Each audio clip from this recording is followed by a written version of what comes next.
Olá, gente! Voltando, live, olha que legal!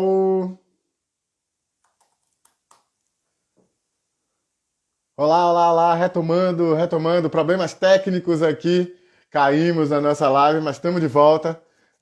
Vamos tentar retomar aqui com o professor Mânica está aqui de novo, vamos lá. Peço desculpas aí, gente, técnicos, problemas. Vamos lá, vamos ver aqui como é que a gente resolve com o professor Mânica, então, vamos lá. Pronto, o professor Mânica vai voltar aqui e nós vamos retomar o bate-papo. Desculpa, gente, problemas técnicos aqui de conexão.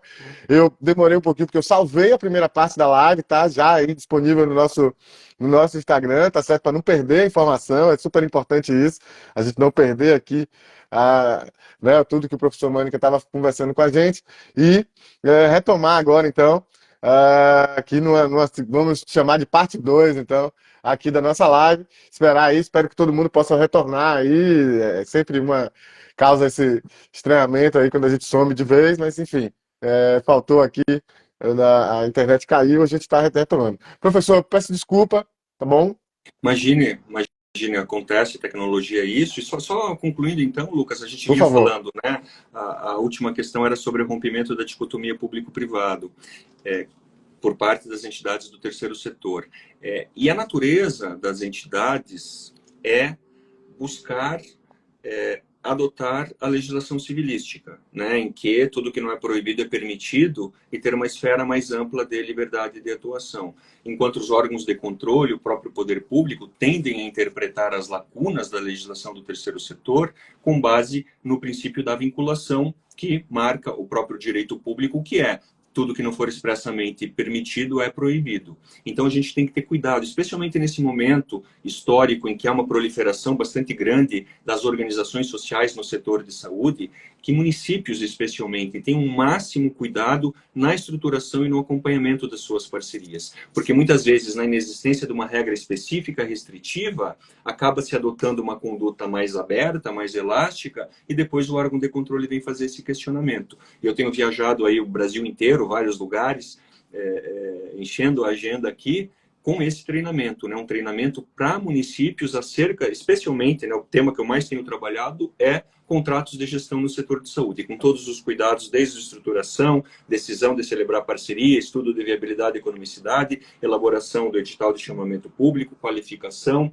monitoramento e fiscalização e avaliação final. Eu acho que é um exemplo, né, que a gente vive na pele, e as entidades que têm parceria com o poder público são aquelas, né, que mais sentem essa dificuldade, e todo cuidado é pouco, porque a interpretação ainda não está sedimentada, mas muitas vezes, né, anos depois, acaba se fazendo uma interpretação mais restritiva e gerando algum tipo de problema, né, para a entidade, que podem ser facilmente evitáveis. Muito bacana. Queria cumprimentar todo mundo que está aqui, que está chegando. Sejam todos bem-vindos, bem-vindas. Dizer que a gente teve um probleminha técnico aí, interrompeu, né, por conta da conexão, interrompeu a primeira parte da live. Ela ficou salva, essa primeira parte, já aqui no nosso perfil. E retomamos para poder aproveitar um pouco mais aqui da conversa com o professor Fernando Mânica. Professor, queria, então, a partir desse contexto e desse conceito que você trouxe, queria fazer uma pergunta que sempre aparece e que a gente já tinha conversado aqui na nossa preparação, que é sobre o serviço social autônomo, né? O Sistema S, ele é ou não é terceiro setor? Da mesma forma que o povo pergunta sobre sindicato, sobre o serviço social autônomo, é ou não é terceiro setor?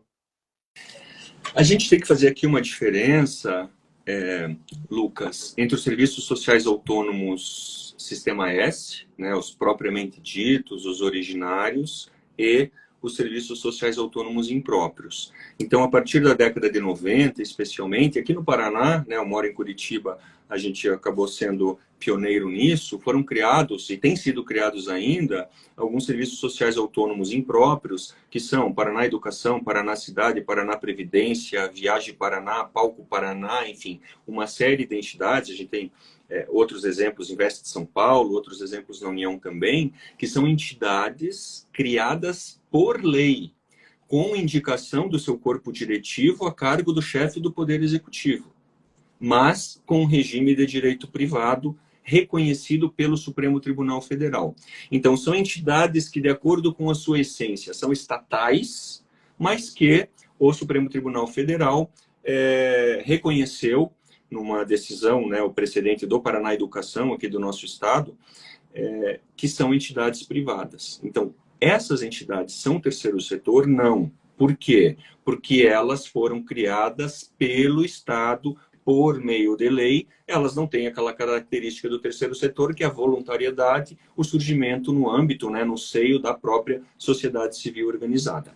Já o Sistema S, né, e voltando no tempo, mas agora respondendo especificamente a sua questão, a gente tem uma sugestão, especialmente, né, o SESI, o SENAI, o SENAC e o SESC lá de trás, a gente tem uma movimentação dos órgãos vinculados, né, à indústria e ao comércio, provocadas pelo poder público, lá na década de 40, mas que essa provocação gerou uma organização da própria sociedade civil em constituir essas entidades. E aí, na sequência, houve a previsão específica, né, do direcionamento das contribuições para o financiamento dessas entidades. Então, no rol amplo das entidades do terceiro setor, tanto do ponto de vista subjetivo quanto do ponto de vista objetivo, é possível que a gente caracterize, sim, as entidades do Sistema S no conceito de terceiro setor.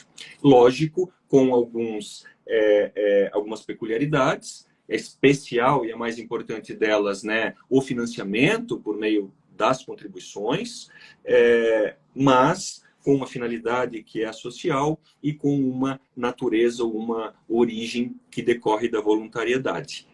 Mas a gente não vai aprofundar, enfim, né, poderíamos fazer uma live só sobre os serviços sociais autônomos. Alguns outros mais recentes, mesmo do Sistema S, também foram constituídos por lei. Eles têm uma vinculação mais próxima com o Estado. E se algo é criado por lei ou por determinação legal, a gente exclui esse requisito da voluntariedade, da autonomia em face ao poder público, que, na minha opinião, né, exclui as entidades do rol do terceiro setor. Muito bacana. Queria só cumprimentar aí o pessoal todo que retomou aqui na live, queria agradecer a todo mundo, e teve gente nova que chegou, mas queria cumprimentar aí o pessoal que já tinha falado com a gente, a Núbia, que é de São João do Meriti, em Rio de Janeiro, o Bruno, que é de Vitória, no Espírito Santo, o pessoal da Associação Magu, parceiros nossos lá de Maceió, Alagoas, o Centro de Convivência de Lei, também nosso parceiro em São Paulo. Então, queria mandar um abraço a todo mundo que está aqui chegando, Cláudio Melo, Alessandra Lazarotto, Fernando Castelo, a Sandra daqui de Abrantes, em Salvador. Então sejam todos muito bem-vindos, muito bem-vindas. Não esquece de deixar aquele like, tá bom? A live recomeçou, então merece recomeçar também os likes, né, professor? Porque para avisar o pessoal que chegou também que o dedo não cai, tá bom? Isso aí é fake news, né? É uma lenda que surgiu aí, mas aqui não vale, tá bom? O dedo continuará intacto. Queria agradecer aí todo mundo que está chegando, sejam todos muito bem-vindos, muito bem-vindas. Professor, vamos falar um pouquinho dessas titulações, né? A gente perpassou aí por várias questões, mas sempre chega essas perguntas e tem esses temas tão tratados nos seus livros, né? A questão sobre o título de utilidade pública, né? O título de utilidade pública ele foi revogado em âmbito federal. Eu recentemente escrevi sobre a regulação em São Paulo, que mudou, tentou se adaptar. Aqui em Salvador também foi feito um ajuste. Outros lugares têm revogado também os títulos locais, estaduais ou municipais, a exemplo do que ocorreu no nacional. Mas fala um pouquinho a sua opinião sobre o título de utilidade pública. Ele teve uma importância enorme, né, no desenvolvimento do terceiro setor no Brasil, né, lá na década de 30, quando, né, foi instituído. E o título de utilidade pública, ele nada mais foi do que uma formalização de um processo que já ocorria na escolha das entidades que receberiam algum tipo de apoio, algum tipo de fomento público por parte da União. Né? Desde Dom Pedro II, a gente tem, né, uma das cláusulas lá, quando houve aí a proclamação da República, foi que se continuasse exercendo atividade de fomento em prol de determinadas atividades ou determinadas entidades que desenvolviam atividades de interesse público. Então, ele surge com um recorte, né, dentre as entidades do terceiro setor, para que se pudesse visualizar ou segregar aquelas que efetivamente atendem ao interesse público, ou, né, na nossa linguagem atual, garantem direitos fundamentais e, assim, por esse motivo, fossem elegíveis aí a receber recursos, né, fomento estatal. Mas com o passar do tempo, o título de utilidade pública federal foi perdendo sentido, porque ele tinha uma restrição bastante intensa em relação às áreas de atuação, né, basicamente educação, saúde e assistência social, e o terceiro setor se diversificou muito, né? Uma atuação hoje multifacetada que, de algum modo, a lei das OCIP, originalmente, abarcou esse conjunto de entidades, né? Esse conjunto de atividades muito mais ampla das entidades do terceiro setor hoje do que eram lá na década, né? No século retrasado ou no início do século passado. E aí, se você perceber, eu faço essa análise nos meus livros, o artigo 3º, o artigo 84, o artigo 3º da Lei das OCIP, o 84 da Lei das OSCs, a 13.019, eles têm um rol praticamente idêntico de atividades que, né, fazem com que uma entidade, né, possa se qualificar como OCIP ou possa ter os benefícios lá da Lei 13.019. E esses são, basicamente, no ordenamento brasileiro, os critérios que a gente tem para se enxergar, enfim, o cumprimento e o segmento, a atuação em prol da garantia dos direitos fundamentais. Portanto, na esfera federal, perdeu o sentido a existência do título de utilidade pública, porque nós temos a lei das OCIP, que de algum modo se sobrepõe à lei das OSCs, que é mais recente, né, e muito mais detalhada do que ela, e abarca também todo o contingente do terceiro setor, inclusive atividade de advocacy, né, que antes não era nem prevista. Portanto, na esfera federal, concordo absolutamente com a exclusão, né, a revogação aí do título de utilidade pública. Em estados e municípios, pode fazer algum sentido, por quê? Porque ele motiva o legislativo local a disciplinar as condições para que esse título seja concedido e permite que o ente federativo local possa fazer um paralelo, uma sistematização, enfim, com a legislação tributária, especialmente, que prevê determinados benefícios para entidades do terceiro setor. Então, como uma forma prévia de eleger as entidades aptas a receber determinado benefício local, ainda há sentido nos títulos de utilidade pública estaduais e municipais. O que não há sentido, Lucas, é a gente permanecer com o procedimento de obtenção do título de utilidade pública, que é por meio de um projeto de lei, né? Um título concedido pelo Poder Legislativo. A participação do Legislativo, e daí a minha crítica, né? Uma das minhas maiores críticas a que o EMIROSC seja utilizado indistintamente para a transferência da gestão de unidades públicas, especialmente de saúde, é o fato de desvincular a participação do legislativo local.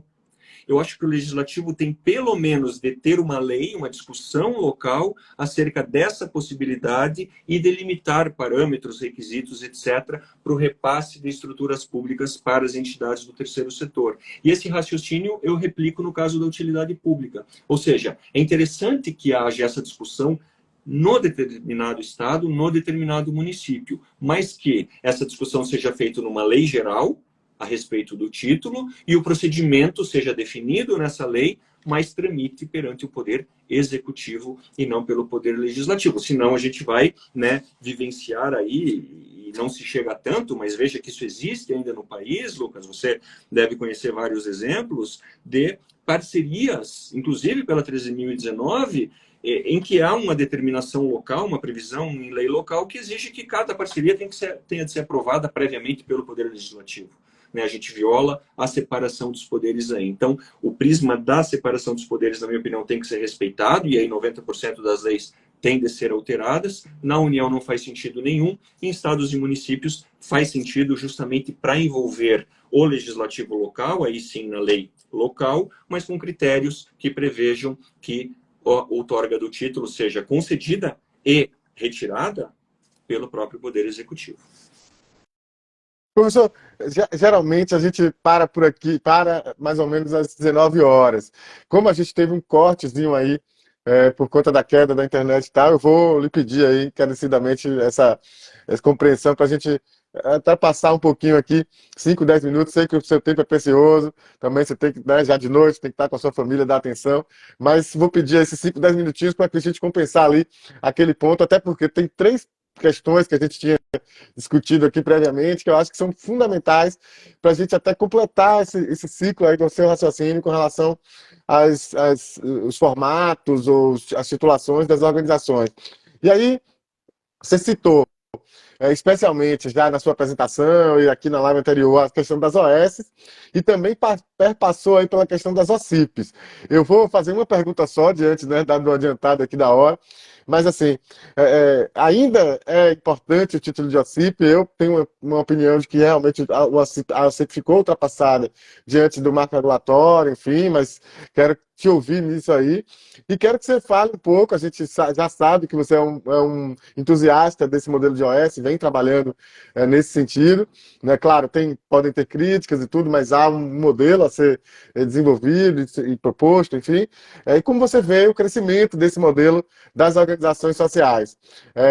Eu sei que é até injusto falar desses dois modelos e tanta coisa que a gente teria para falar numa pergunta só, mas diante do adiantado do tempo, eu vou jogar aí essa pergunta envolvendo os dois modelos. O modelo de OCIP primeiro, né, se ainda existe, se ainda é relevante, enfim, e depois a questão da OS, que aí sim é uma praia onde você joga com mais tranquilidade e com mais entusiasmo, talvez. Mas tá contigo, professor.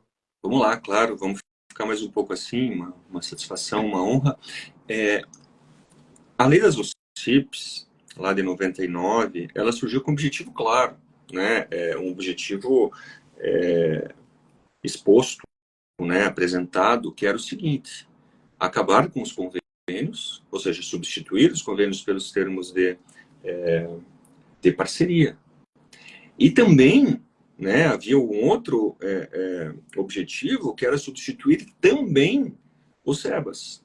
Né? Era acabar com a lei dos SEBAS, acabar com a legislação dos convênios, a celebração de convênios, e termos uma única lei do terceiro setor. Ela nasce com essa pretensão de ser o marco legal, né? Falava-se muito marco legal do terceiro setor.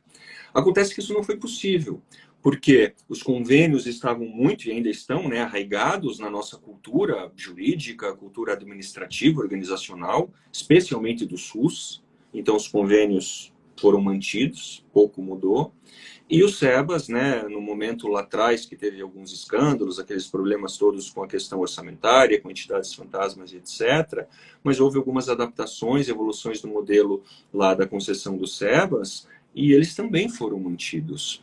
Então, a lei das OCIPs, ela não cumpriu o seu principal objetivo, ou dois dos seus principais objetivos. O terceiro ela cumpriu, que foi o de, né, pegando o gancho aí na minha resposta anterior, de ampliar as áreas de atuação passíveis de certificação, com lá todos os incisos do artigo 3º, que foram, né, em alguns detalhes modificados desde 1999.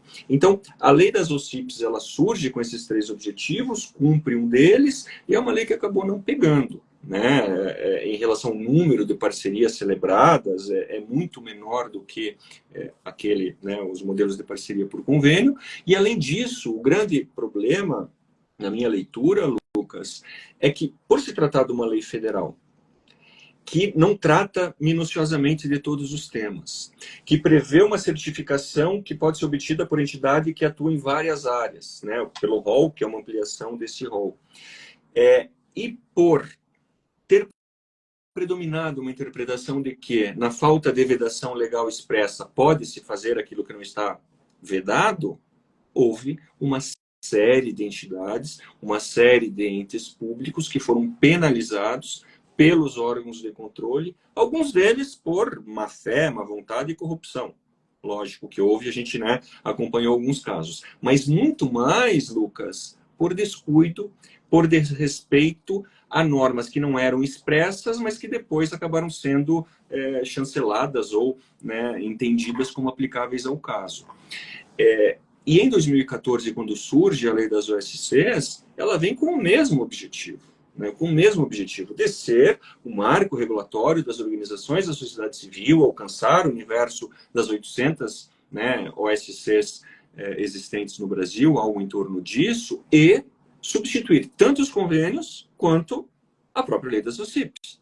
Os convênios teve êxito, com muita dificuldade, porque era um modelo já, enfim, né, de domínio por parte dos entes federativos, mas houve essa troca, exceto no setor de saúde, que, né, o Ministério da Saúde atuou aí para que fossem mantidos, porque tem as peculiaridades lá, e a minha tese de doutorado é essa, enfim, das parcerias no setor de saúde, mas ela conseguiu o seu objetivo. E disciplinando ainda vários temas que não eram tratados na lei das OCIPs, e muito menos, né, mesmo nos decretos, né, sucessivos dos convênios, ainda que alguma coisa no decreto dos convênios tenha sido inserido, né, de modo similar ao que trata a lei das OSCs. Então, respondendo e terminando, a partir desse contexto, me parece que a exceção de alguns termos de parceria ainda em vigência com estados e municípios, e esses entes e essas entidades certamente são muito sérias,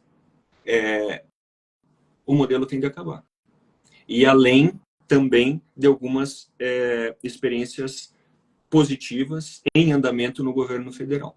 Tá? Mas a minha expectativa é que em alguns anos se alterem esses modelos de ajuste e a gente revogue efetivamente a lei das OCIPs, porque ela não faz sentido, bem objetivo, após o surgimento da lei das OSCs. E a outra pergunta em relação às OS, me parece que se descobriu que a OS é uma alternativa viável. Os resultados dados pela lei das OS, especialmente na saúde, na cultura também, mas a saúde, né, das 1.600 estruturas públicas de saúde que a gente tem cadastradas no nosso portal, 1.300 são estruturas de saúde, UPA, AME, UBS, hospital e etc. Mas a minha preocupação é uma preocupação, e a minha cabeça volta no tempo, lá para o início dos anos 2000, da proliferação indiscriminada das OCIPs. Sem o devido cuidado, sem a devida estruturação, sem a devida publicidade, né? Muitas vezes algumas entidades capturando o próprio poder público, ou seja, impondo o seu modus de operar, não estou dizendo em corrupção, nada disso, né? Mas apresentando o modelo como se ele fosse de uma forma e não é necessariamente. Existe uma variação de entendimento, inclusive, de Tribunal de Contas para Tribunal de Contas. Então, o modelo em si dá resultado. Na saúde, dos 40 melhores hospitais públicos do Brasil, 36 são gerenciados por organizações sociais. O modelo bem aplicado traz uma série de ferramentas muito vantajosas do ponto de vista da eficiência e do atendimento daquilo que foi a primeira, né, questão nossa do cidadão usuário, né, do beneficiário das prestações. Mas a minha preocupação, que eu tenho escrito e, como eu te disse, falado muito em treinamentos para municípios, é esse cuidado que deve ter no processo de estruturação. Tem que ter participação do Poder Legislativo, né, na criação da lei das OS, não no contrato em si, mas na elaboração da lei das OS. Tem que ter o Conselho Municipal, no caso de saúde, participando, e tem que ter treinamento de todos os servidores públicos envolvidos. E aqui a gente fala, claro, de procuradoria, de saúde, da fazenda e do controle. E é muito legal as aulas, né, os treinamentos que eu dou treinamento presencial. Eu viajo, eu gosto que seja presencial para a gente se encontrar e ter essa liberdade, enfim, que a presença física permite. E a gente vê numa sala, por vezes até o prefeito participa, mas o secretário e gente de todas as áreas da prefeitura. E o simples fato deles estarem juntos enriquece muito a discussão e faz com que a gente evolua e eu fique tranquilo, pelo menos naqueles municípios, né, onde eu já estive, de que o processo vai ser adequadamente conduzido, e é isso que a gente espera. Então, é um momento interessante, mas um momento de risco, digamos assim, especialmente em relação aos cuidados a serem tomados. Muito bom, muito bacana. Caminhando aqui para o final, professor, eu sempre costumo dizer, né, que a live, quando é boa, a gente pisca o olho e ela está acabando, né? Tinha tanta coisa para falar, muito rico, né, o tema. Nós tivemos aí a quebra por conta da nossa quebra da live, voltamos, enfim. Mas eu tenho aqui umas 15 questões aqui anotadas. Não vou fazer essas 15 questões, não se preocupe, porque senão a gente fica aqui a noite toda e de fato é muito instigante. Mas eu tenho umas duas questões aqui para colocar, mais da sua experiência nesse diálogo com as organizações, especialmente com as organizações que têm trilhado aqui e que têm acompanhado o nosso trabalho aqui no Nosso Legal.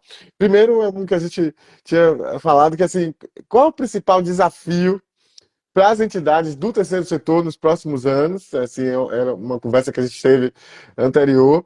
E daí eu queria fazer um recorte, já propor um recorte também, que você pensasse um pouquinho dentro desse universo, nessas pequenas organizações, né? O que a gente tem de dado é que assim, existem mais de 800 mil organizações no país e 90% delas são pequenas, micro ou nano-organizações, enfim. Então, qual é esse principal desafio? E pensando nessas pequenas organizações, o que você diria especialmente para essas pequenas organizações? Eu também acompanho várias pequenas organizações, enfim, nesse tempo todo, né, de trabalho na área, e é interessante notar, Lucas, que elas têm o que, obviamente, né, se elas existem e desenvolvem atividades, elas têm algo que é o mais importante de tudo, né, que é o amor, a dedicação, a vontade de fazer a diferença, né, pelos N motivos ou N áreas de atuação, né, das entidades, a gente percebe que é geralmente uma, duas ou três pessoas, e aí aquela ideia vai se ampliando, que tem interesse, tem vontade de fazer, e chegam num ponto que começam as dificuldades, né? E a primeira delas é pela institucionalização, por isso que a gente falou antes do próximo evento que você vai fazer, a relação dos, né, seja do estatuto, seja do registro dos associados, seja do financiamento. Então, a sugestão que eu costumo dar é a seguinte, né? Se envolva, e isso é muito próprio do terceiro setor. O terceiro setor é isso, né?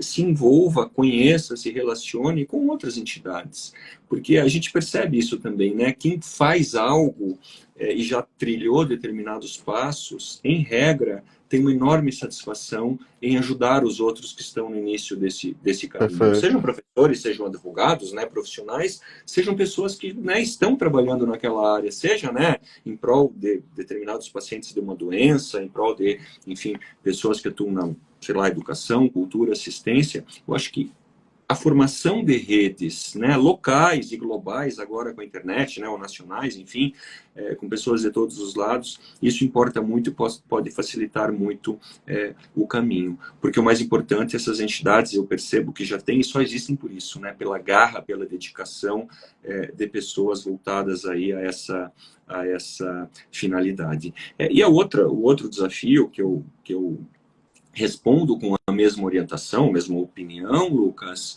em relação ao financiamento, que é sempre uma dificuldade, né? A entidade começa a crescer, demanda cada vez mais gastos, né? Tem que ter uma estrutura cada vez maior, mas a gente tem também várias pessoas, empresas, editais, programas, várias hipóteses de fomento estatal que são passíveis de serem alcançadas por essas entidades, desde que elas tenham, né, uma estrutura adequada, organizada e um projeto organizado e bem feito. Então, esses desafios e essa orientação, conselho, se é que eu poderia dar, é esse, né, formar essa rede de relacionamentos de entidades que atuam na mesma área ou em áreas distintas, mas que cada uma, ao seu ritmo, está enfrentando em determinado momento, né? Isso é o cerne, né, da rede, enfim, dos movimentos sociais, que pode ajudar bastante as novas entidades e as entidades antigas, que fazem um belíssimo trabalho, né? São 90%, e elas, em que pese existirem entidades com 60 mil empregados, que também fazem um excelente trabalho, mas essas menores fazem muita diferença para muita gente, sem dúvida nenhuma.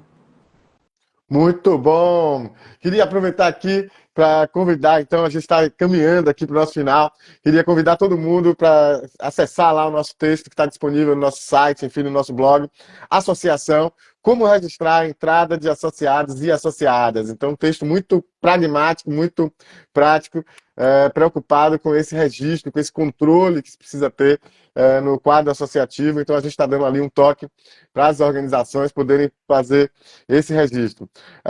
Também queria convidar todo mundo para a nossa próxima atividade, dia 26 de março, às 19 horas, lá no nosso canal no YouTube. Então não tem live aqui no Instagram, é essa aqui, tá bom? A próxima atividade nossa é no dia 26 de março, lá no nosso canal no YouTube, às 19 horas até às 20h30. Eu vou estar lá com o Nailton Cazumbá, É um programa novo que a gente vai estar lançando, que é o Conversa Aberta.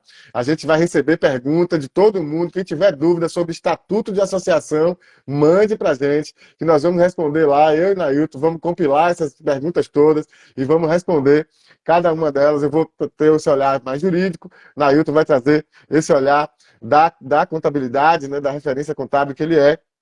E a gente vai falar um pouco sobre o KNAI, sobre registro, enfim. Qualquer dúvida que vocês tenham, mandem para a gente, que a gente vai conversar lá no dia 26. Acompanhe aí as nossas redes, que a gente vai estar divulgando o link do formulário para subir as perguntas. Enfim, mas as nossas redes são abertas, é só mandar. Então, tá aí, no dia 26 de março, então, o convite para todo mundo estar ligado na nossa conversa aberta. Tá? Então, fica ligado nas nossas redes, nossos grupos, que você vai ficar por dentro de tudo que a gente vai fazer aí nos próximos dias, novidades, mais novidades virão. Agora, a criatura, professor, que está aqui me ligando para colocar ele no grupo, não dá. Aqui agora ao vivo, querido, não vai dar, criatura. A gente precisa terminar aqui a live para poder, né, pegar o celular, te incluir no grupo, tá bom? Então, quem quiser fazer parte do grupo, basta mandar uma mensagenzinha. Então, tem lá o link também no nosso Instagram, mas pode ligar também, só não dá para ser na hora da live, porque eu estou aqui ao vivo e eu não consigo atender, tá bom? Então, queria agradecer demais a cada um de vocês que esteve por aqui, na primeira parte, agora na segunda também. Agradecer especialmente ao professor Mânica por vir conversar comigo aqui, mas mais do que conversar comigo, poder brindar a nossa audiência com toda a sua capacidade, com toda a sua sapiência, com toda a sua bagagem aí dentro do terceiro setor, e como um grande pesquisador, como um grande advogado, procurador também. Então, que está nesses lugares, né, falando do terceiro setor, estudando, confrontando saber, não no confronto ruim da palavra, no sentido melhor da palavra, e isso que é fenomenal, e poder dispor, né, dele aqui com o seu tempo, com tudo, né, aqui pra gente é um prazer e é uma honra muito grande, professor. Queria agradecer muito, queria que você deixasse aí suas honrosas despedidas para mim, para o nosso público, para todo mundo. Obrigado, Lucas, parabéns novamente pelo seu trabalho. Acho que é muito bacana essa tua capacidade, né, de articulação, de movimentação, importantíssimo para o nosso terceiro setor, com tanta gente boa, né, que passou por aqui, vai ver este vídeo e eu assisto seus vídeos, né, suas lives e outras pessoas participando. Acho que isso é essencial para o crescimento e amadurecimento do terceiro setor. Então, obrigado pelo convite. E eu espero, né, estar aqui esse ano ainda, se Deus quiser, quando tivermos já o próximo livro da coleção, que é o Estado, o Mercado e o Terceiro Setor nos Serviços Públicos de Assistência à Saúde. Quero terminar nos próximos meses para dar tempo, né, de que ele seja editado ainda esse ano, e eu volto aqui com a maior satisfação, se você me honrar com o convite, para a gente discutir o novo livro também. E agradeço, lógico, a nossa audiência aqui, né, online agora, que vai assistir a live depois, e dizer que eu estou à disposição de todos para qualquer tipo de discussão, enfim, troca de informações. Me adicionem aí no Instagram, que eu acho que é mais fácil, e a gente conversa. Eu tenho, né, como eu escrevo e estudo isso o tempo todo, toda crítica, observação, notícia, enfim, é super importante, e fico aí à disposição de todos. Muito obrigado, Lucas. Professor, mais uma vez agradeço, mas vou te provocar aqui com uma mensagem que chegou aqui fora do chat. A gente já fez e promoveu aqui muito sorteio de livros. E o pessoal, uma pessoa aqui reclamou: cadê o sorteio do livro do professor Mânica? Vamos combinar uma promoção para depois, quando a gente for fazer o lançamento do próximo livro. Já está combinado, então, o convite para você vir fazer o lançamento do próximo livro, e a gente sorteia aqui algum exemplar para o pessoal poder acessar também, tá certo? Tá ótimo, tá combinado, e quando isso acontecer, vai ser esse ano. Eu trago os 3 livros, lógico, e a gente faz aí um sorteio para quem tiver interesse. Opa! Muito bom. Então já temos aí o convite para o professor Mânica voltar, e ele vai voltar trazendo uns livros aí para a gente poder contemplar a nossa audiência. Gente, muito obrigado a todo mundo. Então, dia 26 de março estaremos com o Nailton Casambá no Conversa Aberta, né? Leiam lá nosso texto novo, Associação, como registrar a entrada de associados e associadas. Tchau, tchau, até a próxima. Obrigado, Fernando Mânica. Obrigado a todo mundo. Até mais.